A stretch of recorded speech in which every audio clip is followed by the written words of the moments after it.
Otep à tous, bien-aimés frères et sœurs. Nous allons essayer de parler du phénomène des Kuluna, ce qu'on appelle bébé noir au Congo-Brazzaville.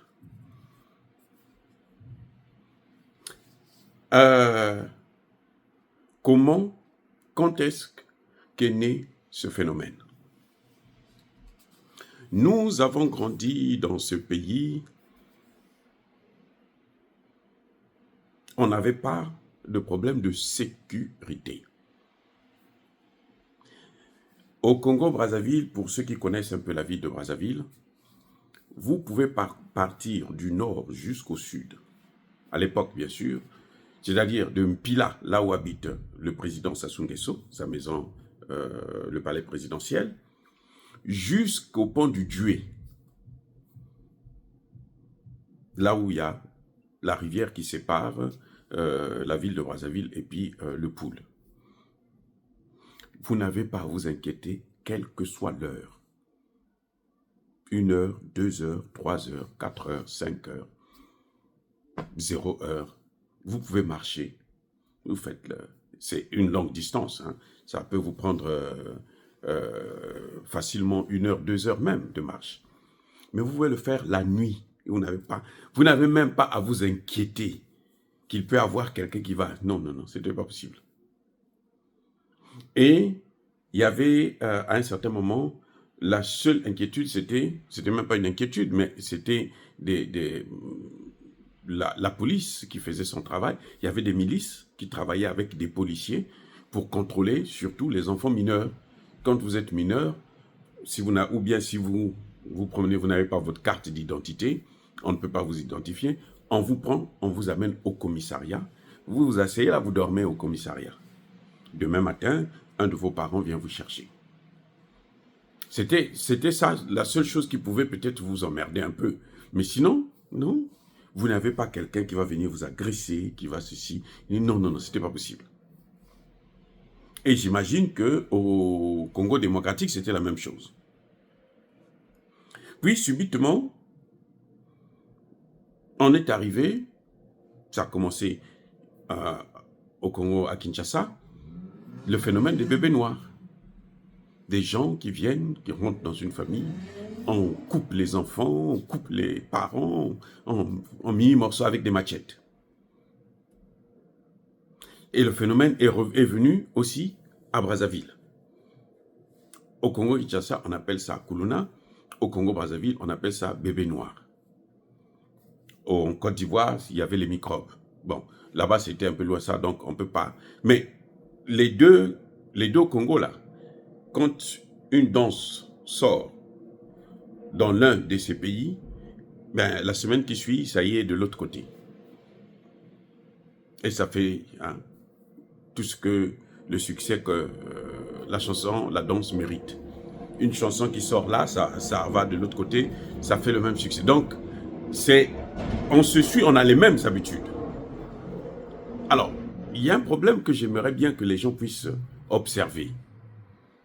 Et ça, c'est très intéressant pour le ministre Constant Moutamba, le meilleur ministre de la justice qu'on n'a jamais eu en Afrique noire. En Afrique noire, on n'a jamais eu des gens aussi sérieux et compétents comme le ministre Moutamba. Et donc, c'est pour un peu ajouter à sa sauce. Ce phénomène est venu depuis quand? Ce phénomène est arrivé après les événements, le génocide du Rwanda. Ceux qui connaissent un peu l'histoire, vous allez observer que ce soit les Kuluna, que ce soit les bébés noirs, c'est venu après 1994. Donc, après la guerre civile, quand Kabila a pris le pouvoir, quand il y a eu la guerre civile au Congo-Brazzaville, quelques années plus tard, les Rwandais sont rentrés au Congo-Kinshasa, ils sont arrivés jusqu'à Kinshasa, ils ont pris le contrôle de l'administration, de l'armée et des autres, ils sont arrivés au Congo-Brazzaville et ils s'installent et ils occupent, ils travaillent dans la police, dans l'armée, ce qui devrait revenir seulement aux Congolais, mais bon, ça c'est un autre débat. C'est après maintenant qu'on a vu émerger ce phénomène. Cette insécurité gravissime. Ce n'est pas la guerre civile, non, qui est à l'origine de ça. Non, non, non, c'est faux. Pourquoi je dis ça? Observez comment s'est passé le génocide rwandais. Question. Ils avaient des armes? Non. Le génocide rwandais, là, ça se faisait avec des machettes. Oh, je reprends. Je reprends. Le génocide rwandais, là, on ne massacrait pas avec des armes à feu, non. Avec des armes blanches, et notamment la machette. Et qu'est-ce qu'on faisait? On coupait les enfants. On dépêchait des femmes. On éventrait des femmes enceintes. C'est comme ça que le génocide s'est passé au Rwanda. Les Rwandais sont des spécialistes de l'utilisation de la machette pour massacrer les autres. C'est malheureux de le dire, mais c'est ça la réalité. C'est l'histoire. Ce sont des faits historiques.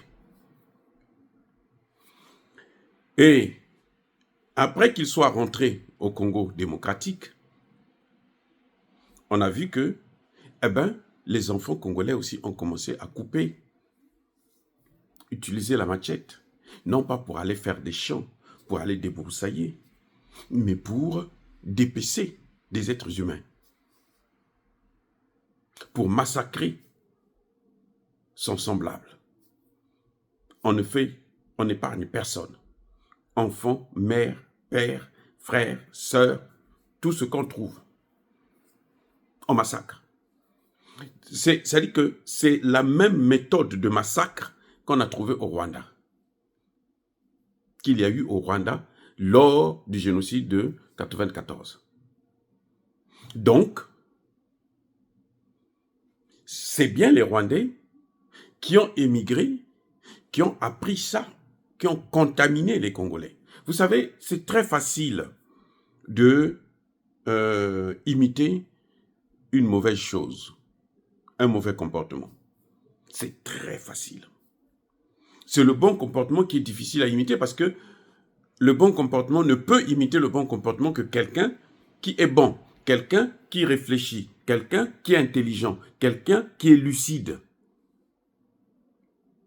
Alors que le mauvais, là, n'importe qui, dès qu'il trouve que bon, lui, il a fait ça pour obtenir ceci, alors moi aussi je vais le faire.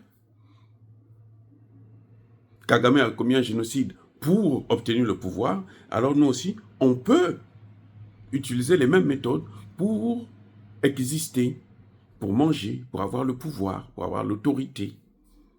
Et c'est ce qui se passe au Congo démocratique et au Congo-Brazzaville. Donc, les amis, le phénomène des Kuluna auquel on reproche au ministre Mutamba de faire le nettoyage, ce n'est pas né au Congo, c'est né à Kigali. Et plus, écoutez bien, plus on va laisser les Rwandais rentrer au Congo, plus ce phénomène va continuer. C'est comme ça. Ça dit que ils ont contaminé les Congolais avec leurs mauvaises manières de vivre, leur criminalité. Et je parle des Congolais cette fois-ci avec K, c'est-à-dire au Congo, au Brazzaville et au Congo démocratique. Le phénomène de Kuluna, c'est l'œuvre des Rwandais, puisque c'est la technique qui avait été inventée au Rwanda. C'est la méthode qui a existé au Rwanda, que les Rwandais ont utilisée, et c'est ça qui s'est retrouvé au Congo démocratique et au Congo-Brazzaville.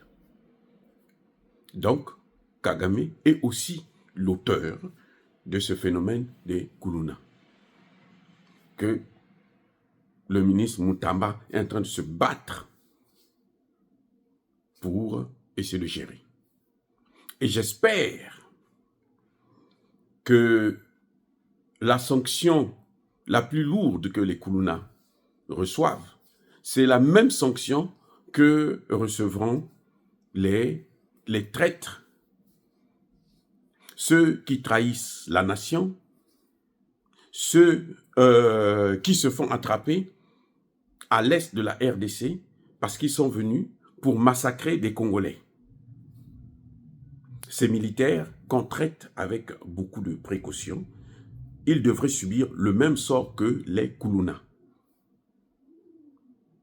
Je pense, c'est juste un message pour le ministre Mutamba. Je sais qu'il est très intelligent et il devrait comprendre. Parce qu'on ne peut pas continuer à vivre avec des gens qui passent leur temps à vous trahir, à vous exposer, à mettre vos vies en danger et à massacrer vos populations.